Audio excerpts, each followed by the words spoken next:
I first want to thank the mayor for coming. Thank you. Nice seeing you, Mayor Horgan. I'm going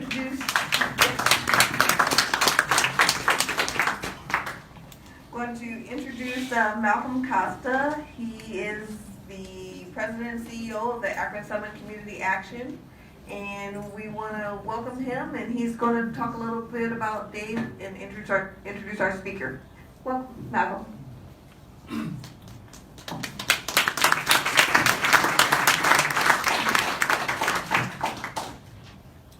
Good evening. First, I'd like to thank Teresa Bower and the Akron Summit County Public Library for hosting this evening. And this Vernon Odom branch is very important to our community. I'd just like to make a couple comments. That my experience related to this community on Wooster Avenue started as a 7-year-old when my dad opened a barber shop a few doors down the street, and I was involved in a lot of different aspects of this community, including I graduated from South High School with a lot of different activities. Go Big Blue! And then I was also fortunate enough to work at the Akron Urban League. We had a branch of the Urban League called United Services for All at the intersection of Edgewood Avenue and Wooster in the early 70s. And I currently live several blocks from Wooster Avenue, so I've lived within a couple miles of this spot throughout my whole life. So I consider this my home and very, very important. I would like to just introduce you to Dave Lieberth, who is a man who is a newsman. We met almost 50 years ago when he was a reporter and the news director at WHLO Radio here in Akron. And after leaving broadcasting, Dave has been an activist in our community for over 40 years. He is an attorney, served on numerous community boards, and instrumental in the development of downtown. He did some public service, served as the deputy mayor from 2002 to 2012, and brought Lock 3 and Lock 4 into being. He is an historian. As such, he has produced 2 television documentaries, written 3 books, and served as chairman of the board of the Summit County Historical Society for the last 4 years. And as we know, they're redoing the John Brown home, and that's a very important aspect of our community, and there's a great legacy. So without further ado, here's Dave Lieberth.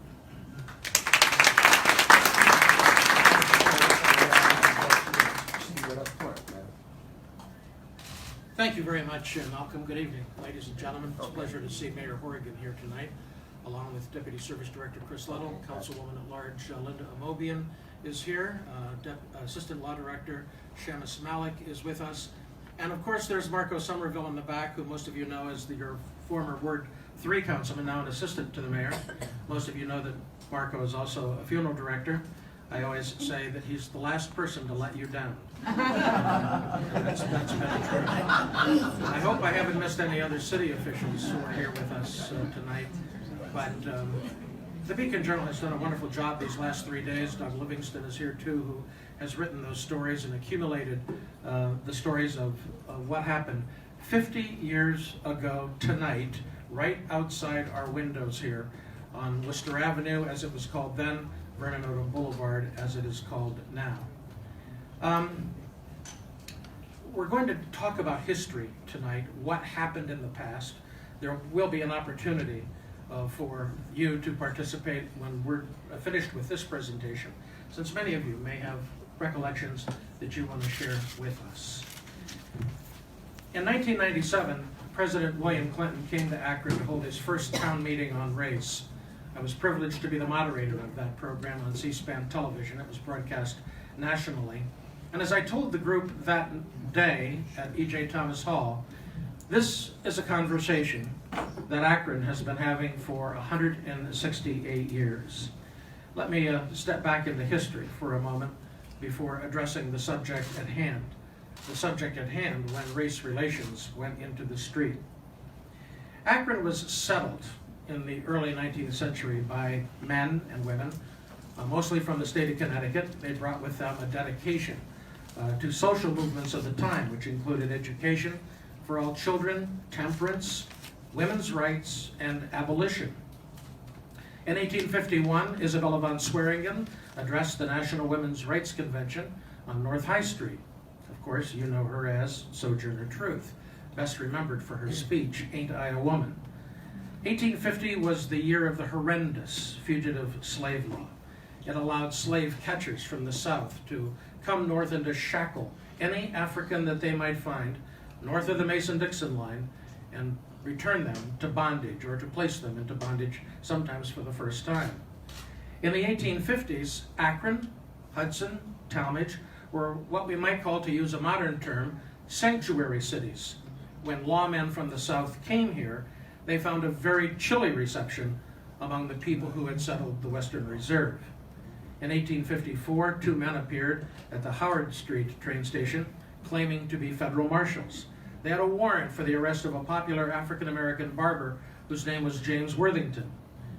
The people of the town thought these were probably phonies, and large crowds gathered, and as the train arrived, the two so-called marshals, who were really sent by a slaveholder from Kentucky, rushed onto the train, leaving Jim Worthington behind. The single most consequential person ever to live in Akron or Summit County, that's my opinion, was John Brown. He was the first United States citizen committed to absolute racial equality. He was prayerful, he was pious, he was generous, he was kind, he was intelligent, he was tough. He was unreasonable, he was rigid, he was angry, he was vengeful. His life really is filled with contradictions. He came to believe that violence was not only acceptable, but necessary to achieve the eradication of African slavery in America. In 1844, Brown moved his family to the two-room cottage, which is now at Copley Road and Diagonal Roads today. Colonel Simon Perkins farmed about 150 acres around his stone mansion on Copley Road and South Portage Path, and maintained together a flock of 1,300 sheep, regarded as one of the best herds in the United States. As Malcolm referenced, today that legacy is being maintained by the Summit County Historical Society, and I want to acknowledge Leanne Fepner, the president and CEO of the society, who is here with us tonight as well. Brown would cross the Ohio River on his trips from Pennsylvania and Virginia, where he was trying to collect wool and also sell it to other buyers. And he would find fugitive slaves. He would put them in his wagon. He would bring them to Akron occasionally, conceal them because of the fugitive slave law in the barn or in the basement there, and wait for other conductors who arranged for their final passage to Lake Erie and to Canada. Today, the house is on the Network to Freedom. It's the congressional designation for Underground Railroad sites. Now, Brown believed, when he raided Harper's Ferry, that thousands of slaves would rise up against their masters. That was his plan. Frederick Douglass, who is pictured here, thought this raid on the federal arsenal was probably, in his words, suicidal. He did encourage Brown to meet with Harriet Tubman in Canada, and he did meet with her in June of 1859. And what's significant when you go back and look at this man from Akron, who was supported by the people of Akron, Harriet Tubman said, John Brown's role in the emancipation of slaves surpassed that of Abraham Lincoln. High words of praise. Between his capture in October of 1859 and his execution in December, he was probably the most famous man in the Western world. On the day of his execution, at noon in Akron, stores, businesses closed, the bells of churches tolled for an hour, and that night an indignation meeting was held in downtown Akron. And just 18 months later, the Civil War would begin. In 1910, the German-American Alliance of Akron erected a monument to John Brown, And in 1938, a plaza was added by the Negro 25-Year Club, and they rededicated the monument in that year as well. There are some other parts of Akron's history which are not so admirable. In August, for example, of 1900, a black man, Lewis Peck, was charged with the crime of rape. He was jailed at City Hall. And at that time, City Hall was located at the corner of Main Street and Bowery. Now, the sheriff, who had his jail in City Hall, heard there might be a lynching, and he spirited away Lewis Peck to Cleveland. A mob arrived that night, and when they found that Lewis Peck had been removed from them, they planned to lynch him. They broke into the hardware store next door, spilled kerosene everywhere, and they burned Akron City Hall to the ground. This was August of 1900, and the National Guard in Ohio was called out to quell that disturbance. We have another part of our past that's disturbing, and that was in the 1920s, when the Ku Klux Klan was very active here. The Summit County Ku Klux Klan chapter may have been one of the largest in the United States, mostly peopled by men from Appalachia who had come here to work in the rubber industry. Now, they weren't so organized against African Americans at the time, because in the 1920s, African Americans presented no threat to most of the white men working in the rubber shops. Instead, the Ku Klux Klan was organized to combat Catholics and Jews, Catholics including Irish and Italians, who they called papists. And so in Akron, we had several judges, several city councilmen, the sheriff, and 4 of 7 school board members who actually were members of the Ku Klux Klan. It took a young man who was general counsel of the Ohio Edison Company to eradicate the Klan from Akron. His name was Wendell Willkie, and he ran for president of the United States on the Republican ticket in 1940 and lost to Franklin D. Roosevelt. And then in 1997, President Clinton came to Akron for his first town meeting on race. And that's largely because the community had embraced the Beacon Journal series called A Question of Color. There was a broad-based conversation, many of you will recall, that was going on in Akron at the time between African Americans and white residents. Those conversations were taking place in churches, in schools, and in the community at large.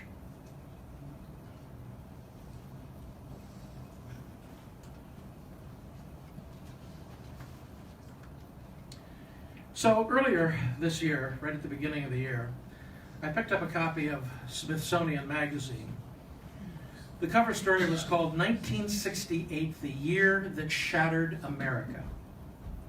50 years ago, the Viet Cong launched major attacks during Tet, the Vietnamese New Year. 16,000 Americans would die in 1968 in Vietnam, more than in any other year. In March, Lyndon Johnson announced that he would not run for re-election. On April 4th, Martin Luther King Jr. was assassinated in Memphis. The next day, riots exploded in Washington, Chicago, and 5 other cities where the National Guard would be called out. 1 week later, Johnson signed the Civil Rights Act of 1968. In June, Senator Robert F. Kennedy was shot and killed by a gunman after winning the California presidential primary. And then there was the history of Akron in July of 1968 that brings us together tonight. In 1968, Akron was a city of 300,000 people, about 60,000 African American residents. 50 years ago, Akron was a city where blacks and whites lived separately. There had been a study of racial conditions in the 1950s. It was called the Akron Community Audit, and it found Akron to be racially segregated in many ways. For example, they would send a white couple to check in at a hotel, they would get a room. Minutes later, they would send a black couple in and no rooms were available. The Metropolitan Housing Authority would put only white families in their 274 units here on Edgewood and only black families at the 276 units in Elizabeth Park under the viaduct. There were 7 cemeteries in Akron. 5 would accept burial of an African American, but even then they would be placed in the segregated area of the cemetery. There were 4,000 black men and women employed at the rubber companies during the tire industry's heyday, but mostly they were in positions of janitors or laborers. In 1968, there were about 2,000 great jobs. This was what we would call the royalty of the rubber shops, the tire builders. 2,000 jobs, 12 were held by black men. The cafeterias at Firestone and Goodyear were effectively segregated. A man who would have a very distinguished career as a rubber chemist is somebody who many of you would know and recognize. He was the first black graduate of the Department of Chemistry at the University of Akron. His name was Ray Dove. His daughter Rita would later become Poet Laureate of the United States. Dove graduated in 1953, and here he had a degree in chemistry, and he went back to the company where he had worked before, and they gave him a job as an elevator operator. Through an acquaintance at Goodyear, he got an interview with a job in the rubber laboratory, and when Ray Dove retired in 1986, he was highly acclaimed for his work deconstructing tires of Goodyear's competitors and identifying the compounds used in tires, one of the most distinguished chemists in Goodyear's laboratory. I've done interviews that I'm going to share parts with tonight, and one of those interviews was with your friend Dorothy Jackson, Akron's first black deputy mayor. Dorothy told me about a time when she was a girl. She remembered going to Scott's, 5 and 10, right across the street from O'Neill's downtown, and she ran up to the counter where they served sodas and milkshakes and ice cream. "Oh no," her mother would say, "Dorothy, those seats aren't for us." Blacks reported that going to an Akron restaurant in 1960 could be challenging. They would be told to wait in line until they got tired of waiting and they left, or they would be seated and no server would appear to take their order. In 1960, skating rinks and swimming pools admitted what were called Negroes on special days only, and the only bowling lanes that were open to African Americans were at the YMCA. This is a little bit of research that I had done because I was aware of it, and this is from 1960. Now, many people here remember 1960. It's in our lifetime. But in 1960, these were classified advertisements in the Akron Beacon Journal, still listing housing as being available to colored or white. In terms of housing, F.A. Seiberling had created Goodyear Heights, Harvey Firestone had created Firestone Park, and the land sales were specifically restricted. There were covenants in the deeds in both of those neighborhoods that said that no transfer could take place to a person of African or Ethiopian descent. And as you see, many of the workers who built Firestone Park in 1919 were African American. Then we're going to get to the 1950s, because Akron's urban renewal program effectively destroyed perhaps a dozen what were at that time intact African American neighborhoods. When they looked back at the cause of the riots that happened in 1968, one of the major causes was the failure to provide decent living accommodations for thousands of people. Now, indeed, we had dilapidated houses here along Grand Street. Hundreds of homes in the central city were not up to code, but very often these were neighborhoods where people supported each other and looked out for each other. They were poor, but the neighborhoods worked. And then urban renewal came from Washington to the cities as a federal program in the 1950s, when interstate highways were being built and neighborhoods were being dispossessed. And the people who did that work were architects sitting in Washington, D.C.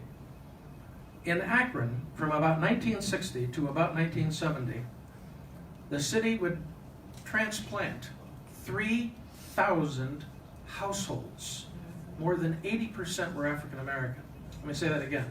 From 1960 to 1970, the City of Akron's Department of Planning and Urban Renewal relocated 3,000 families, 80% of whom were African American. At that time, the planning department had over 100 employees, 32 alone were in relocation. And then there was this, there was Route 59. And I saw a statement in one of Doug's articles that perhaps this was brought to Akron as punishment. But I know a little bit more about why this abomination occurred. It was because in the 1950s in Washington, when they were giving money to cities, they were making very specific requirements. So as they designed Interstate 77, you know, the road that goes east and west that's actually north and south 77, and Interstate 76, which actually goes east and west, but sometimes goes north and south through Kenmore, those roads, they insisted that there be an interstate highway, an 8-lane highway, that connected Interstate 77 to Route 8 north in Cuyahoga Falls. That's where Route 59 came from. It came from the idea that if you were to take 77 here in West Akron and Route 8 going this way, this was the diagonal route that was supposed to be built. And as you know, it was never built, and even today, Mayor Horrigan is stuck with tearing it down and vacating it so that land can be available for future development. But take a look at this. This is Route 59. You all know this. This is 77. Look at this. What do you suppose was here before that went up? Neighborhood. There were neighborhoods there. And when you look at the University of Akron, here again, here's Exchange Street to give you some orientation, Lee Jackson Field. These were neighborhoods that were in this area before they were torn up by urban renewal. I took a Google map here just because many of you can see Route 59 here. Here's Opportunity Parkway. Here's Akron General right over here. Here's where we are today, Vernon Odom Boulevard. You see this large expanse of space that's right here. And so I pulled a map from the urban renewal years, and here we are again. Look what was there. What was there were streets that crisscrossed each other, streets that no longer exist, streets where there were people living that were eliminated. North of Wooster Avenue for the AT&T development, the First Merit development. And so what the Lively Commission, which was developed after the riots, called an aggravated compression of black families into ghettos, was one of the primary causes of the riots that occurred, and no new housing was constructed during urban renewal.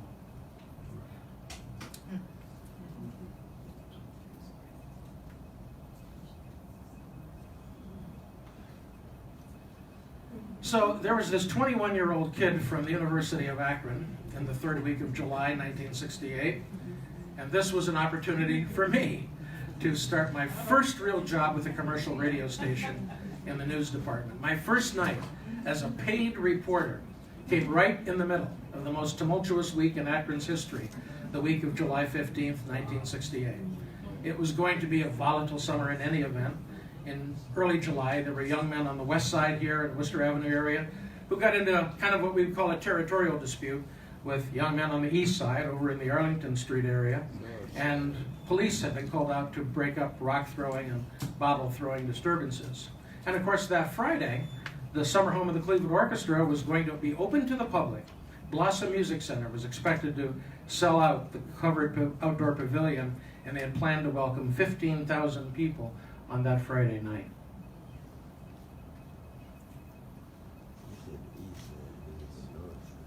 So now, 50 years ago tonight, it was hot, near 80 degrees.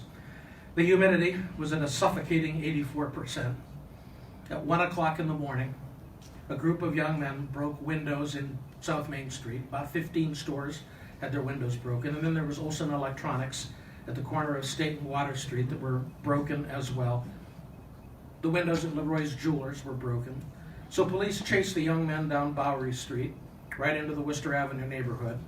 And there the police were met by a gang of youths throwing fire bombs, breaking store windows, and attempting to keep officers at bay by throwing rocks and bottles. At Cholaton's drugstore, some of the young men had broken in and they were looting the store of cigarettes and watches. At 1:45 a.m., a fire broke out at Murphy Lumber on Moon Street just after a Molotov cocktail was thrown through a window. On Wooster Avenue, police estimated that perhaps 400 young people had gathered in the 4-block area between Rhodes Avenue and Raymond Street. Leo Stegel was 16 years old. He was running from Solomon's grocery store on Edgewood Avenue. At that time, it was being looted. Police told him to stop, they say. He failed to heed the officer's command, and 2 Akron police officers fired 3 shots at him, hitting him in the shoulder and bringing him down. This is his picture the next day. By 2 o'clock in the morning, 50 years ago tomorrow, 300 Akron police officers and Summit County Sheriff's deputies had been called in for duty. Some teenagers gathered inside Calhoun's record store on Wooster Avenue until they were flushed out by tear gas. At 3 o'clock in the morning, Mayor John Ballard asked the governor to activate the National Guard, and by 8:15 a.m., 30 members of the Guard with 20 police officers wearing riot gear formed a wedge to clear Wooster Avenue of people. By morning, 23 juveniles and 19 adults had been arrested. Mayor Ballard imposed a curfew for the next night from Akron from 9 p.m. to 6 a.m., and shortly other neighboring cities, Barberton, Norton, Stowe, followed suit. Downtown department stores announced that they would close at 8 p.m., and the buses stopped all runs after 8 p.m. At a morning press conference at the Akron Police Station, General Sylvester Del Corso said, "I have 450 men coming. Their weapons are loaded, their bayonets are fixed. We will use force if necessary to stop looting, arson, and disorder. And when we order someone to stop, if they do not, they will be shot." The Thursday edition of the Akron Beacon Journal contained an insightful column written by Kenny Nichols, who is called Akron's town crier. He wrote this: "Wooster Avenue is where the Great Depression of the 1930s never ended."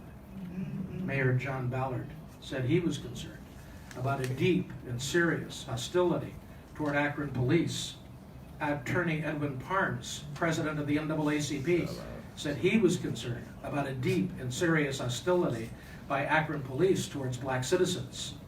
The preeminent leader of Akron's black community was Vernon Odom, who was critical of the lack of training that Akron police had displayed overnight to handle riot conditions.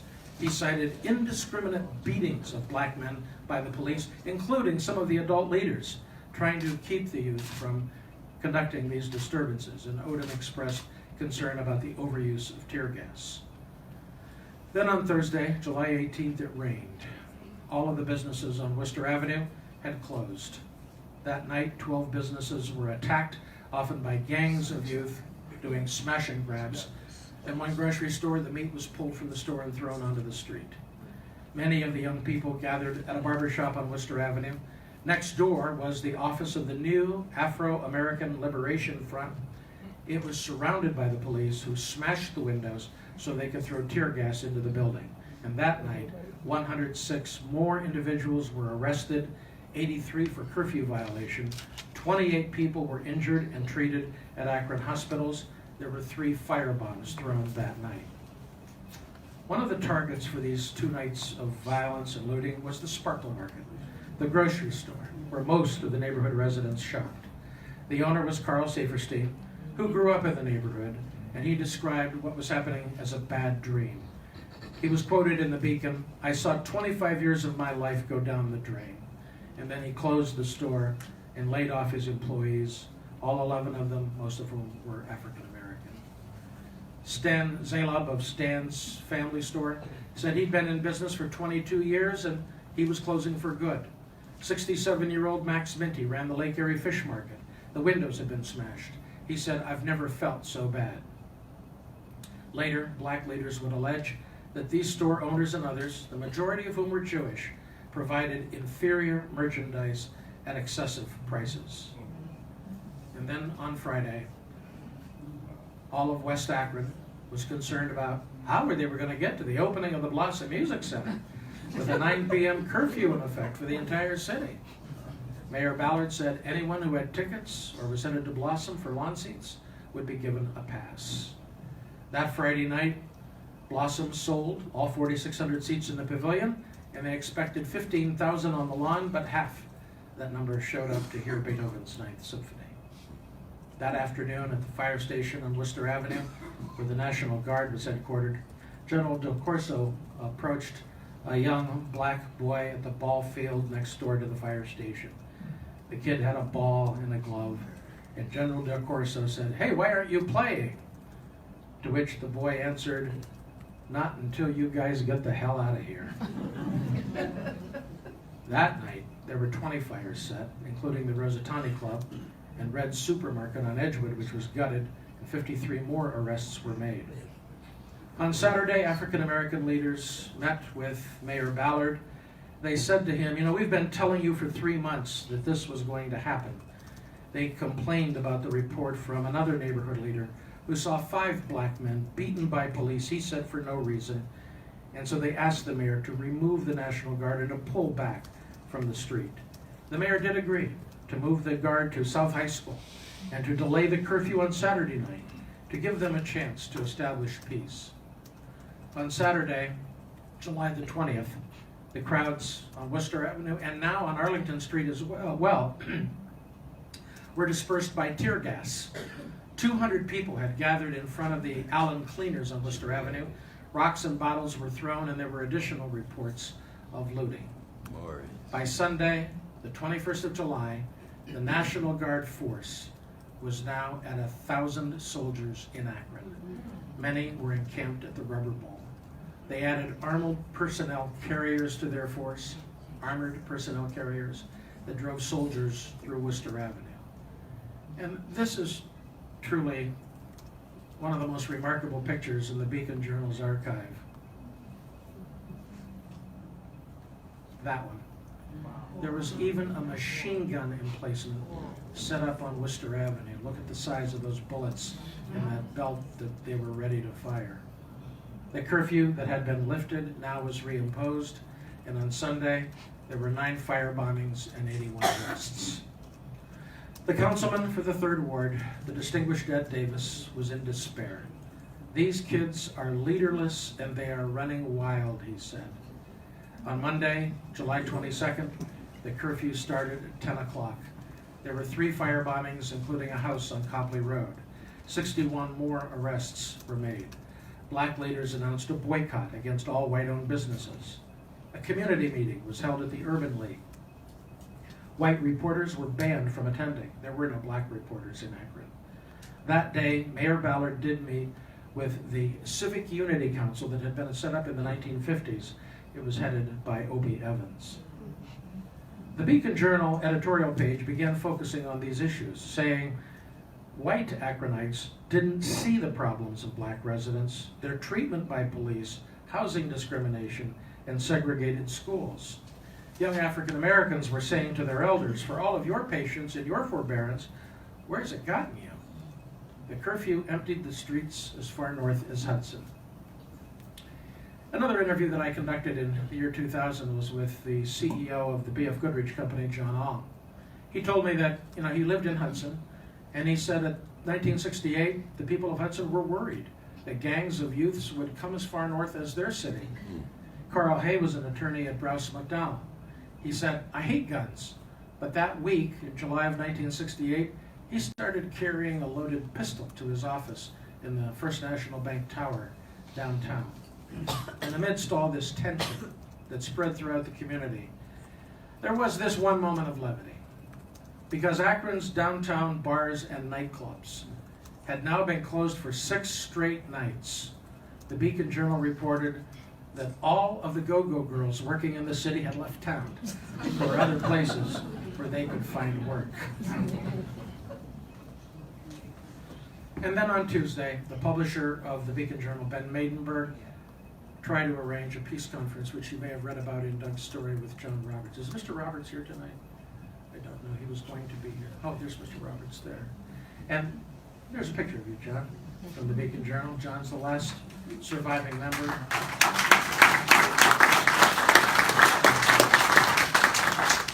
He's the last surviving member of that group of 11 men who met that day with the mayor. They told the mayor that the curfew, especially because of the Blossom Music Center thing, had really become a black man's curfew, and they asked that it be lifted. The talks continued off and on for much of the day. No resolution had been reached by 8 p.m. when Ballard then received news from Cleveland that Fred Ahmed Evans, head of a black nationalist group, had positioned snipers in downtown Cleveland, and they had killed 3 Cleveland police officers and 7 others.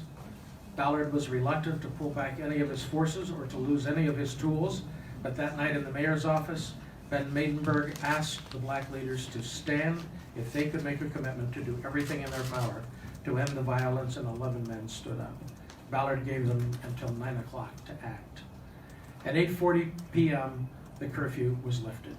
Akron police moved out to the perimeter of the neighborhood. The National Guard was standing by at the Rubber Bowl. And Homel Calhoun brought a sound truck up from his Wooster Avenue record store and played music. And the young people of Wooster Avenue had a street dance.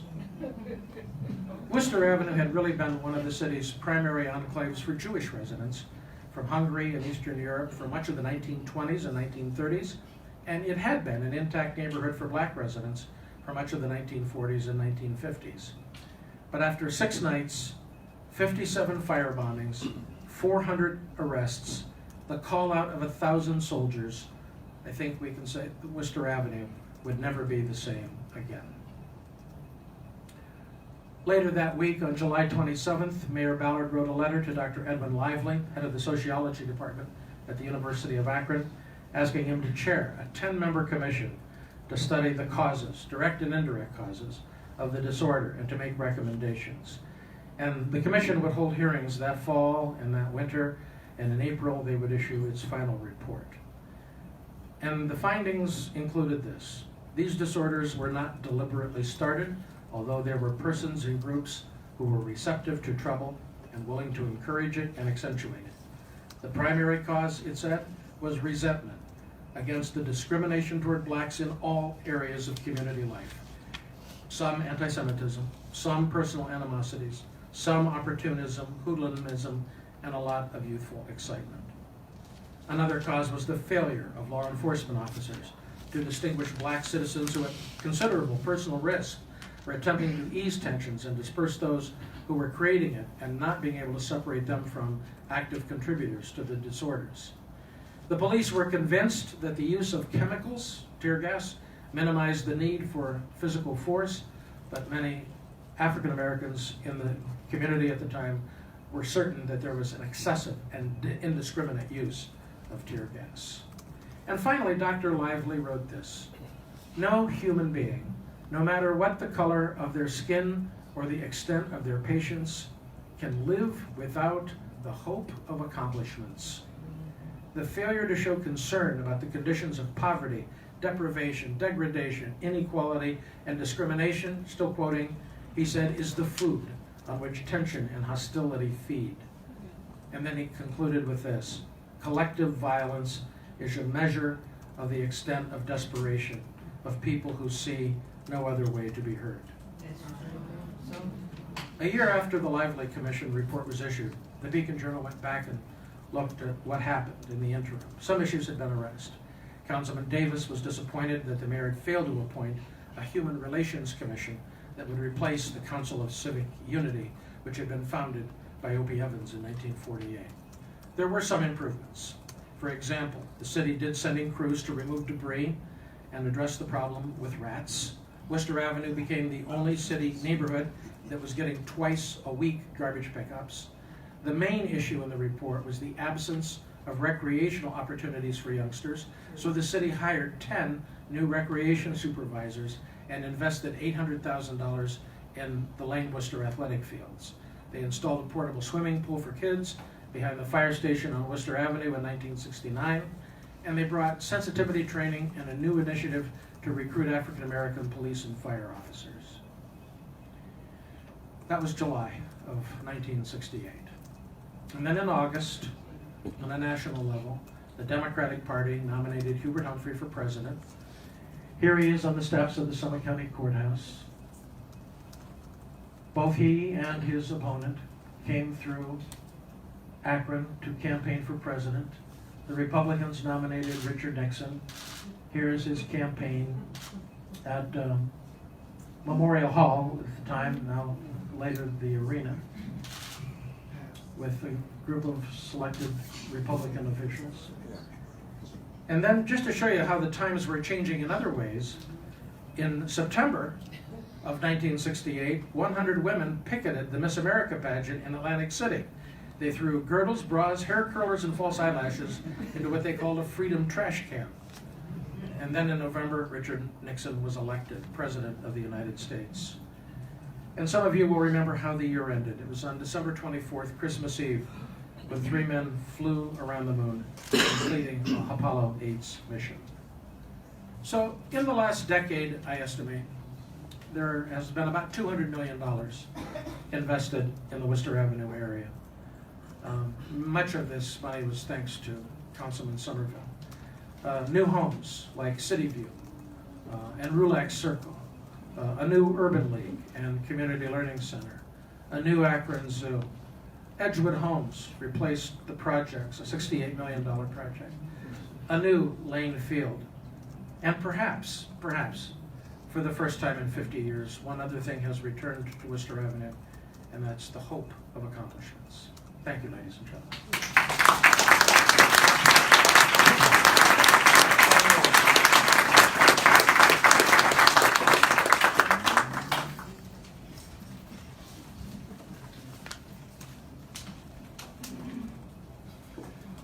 Yeah, I'd like to really just personally thank Dave Lieberth and for putting this program together, and his excellent understanding and sensitivity to some of the challenges that we have experienced in this particular neighborhood. Very, very excellent. I think we are now going to hear from John Roberts. Maybe Teresa, you can give him the microphone. Here.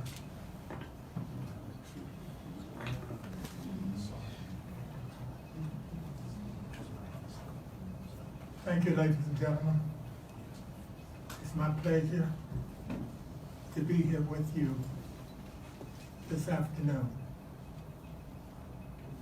Being 64 years old, that's a real blessing.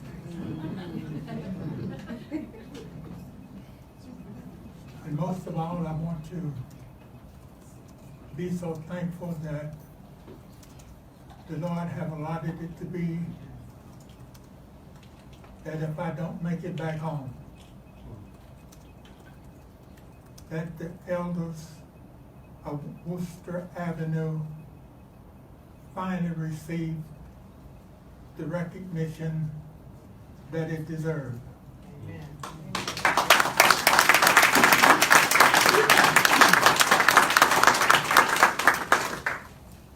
I'm going to try to get through this as quick as I possibly can.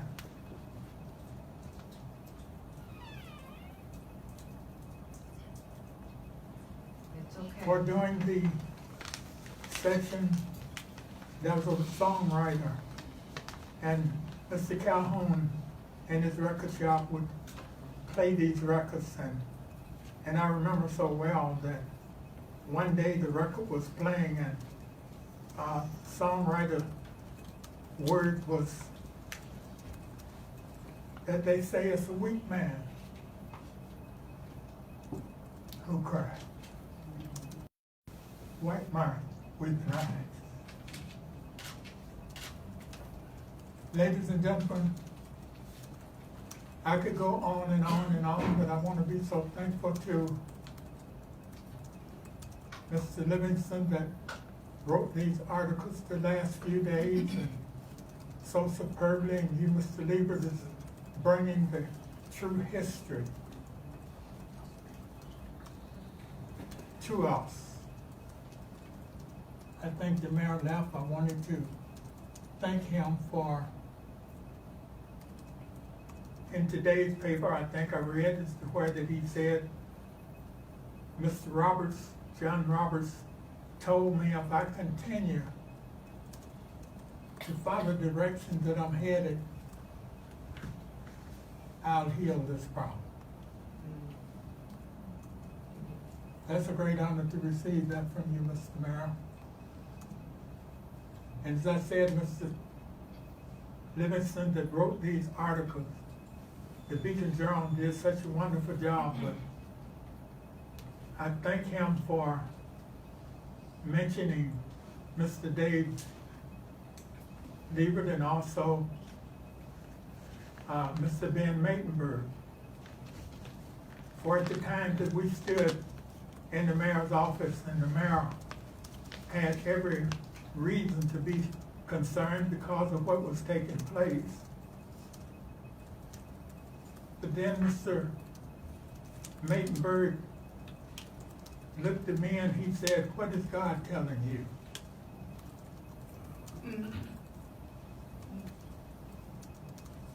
And I said to him, "God is Son of God. Yes, and is telling me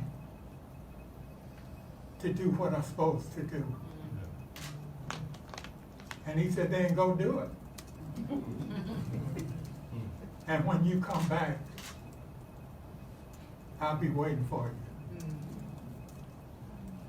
And when we came back, then we announced the fact that the riot had ended, but the dancing in the street consisted of something that I wasn't pleased with. And I let them know that I wasn't. And the black nationalists that were showed on the screen appeared, and he said to me, "Big man, if you don't stop them, I'm going to release my boy." For I was down there tonight and I heard everything that you said. And I've been all over the country in many parts of the world. He said, "But I never heard anyone speak the way you spoke tonight." He said, "I told you I would join you. So I'm here to tell you I'm so proud of you that I'm joining you. But if you don't stop them from dancing, then I'm going to turn my boys loose." And I did not agree with the dancing, but this mighty God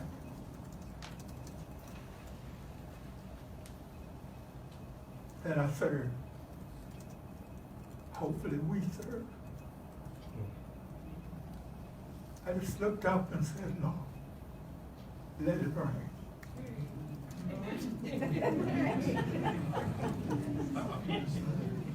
I just looked over and I saw my pastor's wife, Sister Charlene. I don't know if he's here tonight. Yes. But his sermon for the last 6-8 months have been love and concern towards one another. If you read that scripture the way that it's supposed to be read, the Lord ordered us to do unto others as you would have them do by you. No greater love one can have for another but to give up his life for who? His friend. Thank you, Lord Jesus. So I'm going to end with this one. When President Obama was elected into office, there was an older minister that was in my age category, perhaps maybe a little older, but he was the last person that spoke. And when he got up,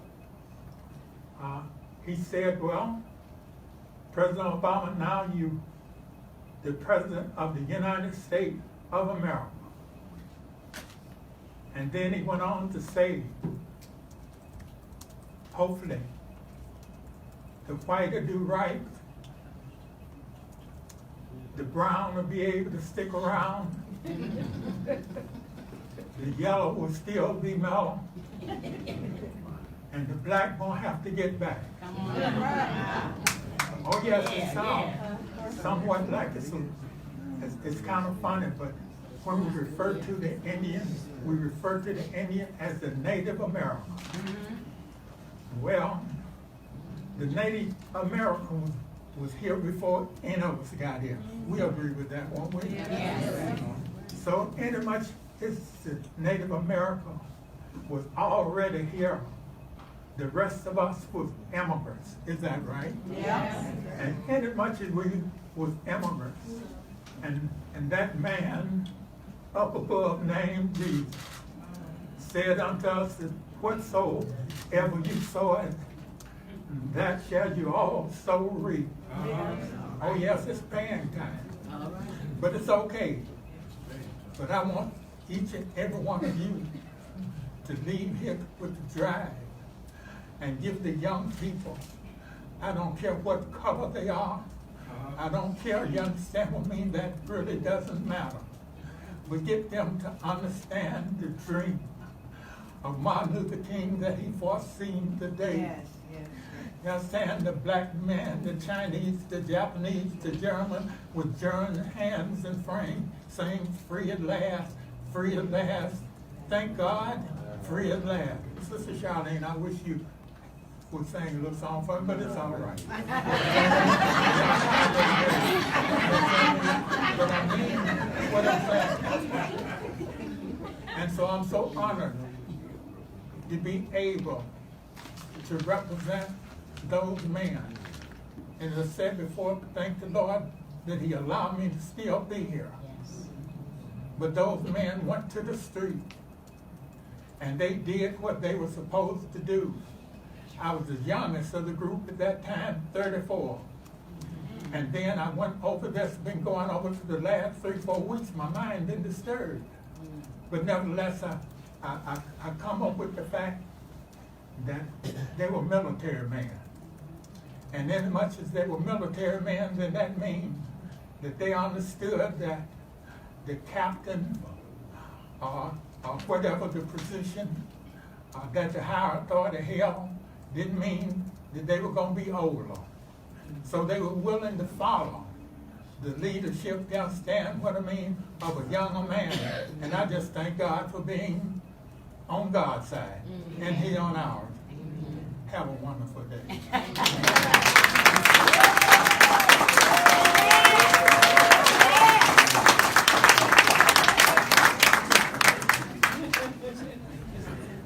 We'd really like to express our deepest appreciation to John Roberts for just sharing with us and just being here and representing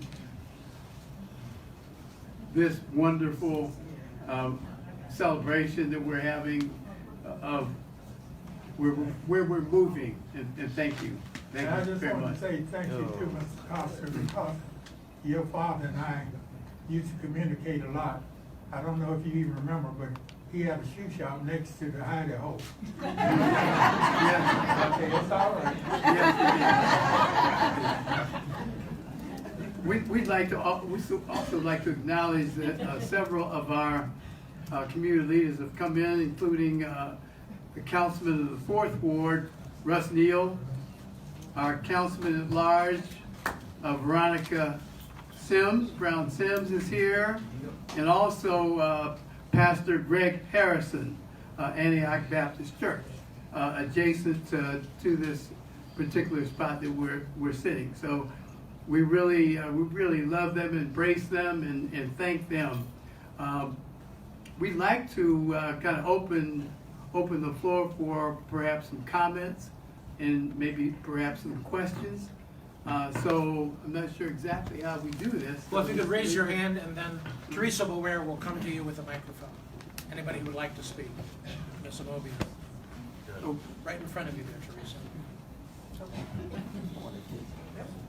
Could you stand up so people could see you? If I can get up. Thank you very much. I really appreciate the opportunity to be here and to hear the presentation. And I certainly want to acknowledge all of the progress that's been made in this area and in this city. But what concerns me today is that this indication of hopelessness appears to be reappearing when I see what's happening to our young people, not just the African American kids, but all these kids that are using drugs and dying from drug overdoses. And I know in this community we've done a lot to try to eradicate the problems, but we still have a need for us as individuals who are aspiring to do something to change the culture in our community, to pull together, to work on helping our young people find that hope again, because we can. You know, I look at all of the schools that we have built and how some of the kids are doing extremely well and some of them are not succeeding as well. And I look at the shootings that happened recently as we try to embark on looking at those issues. We have to find the hope that was found then and bring a resurgence of that so that we can help our young people. And that's going to take all of us. You know, there was a press conference yesterday where we talked about that. But it's going to take all of us to look into these various communities and figure out what do we do to help these children find their way. Because that's what's gonna have to happen for us to do that. And it's gonna require a lot of work on our parts. And I don't know if anyone has any answers or even discussions about it, but I just get really concerned about what I see, because there are so many opportunities out there. We're in the process of bringing more than 500 jobs to this area in some form or another. We have to make sure that we have the individuals with the skills ready to take those jobs. And we want to keep as many young people here as we possibly can. So we just have to find a way to give our children the hope that they found back in 1968 to bring this resurgence to this area and to different parts of Akron. Thank you, Ms.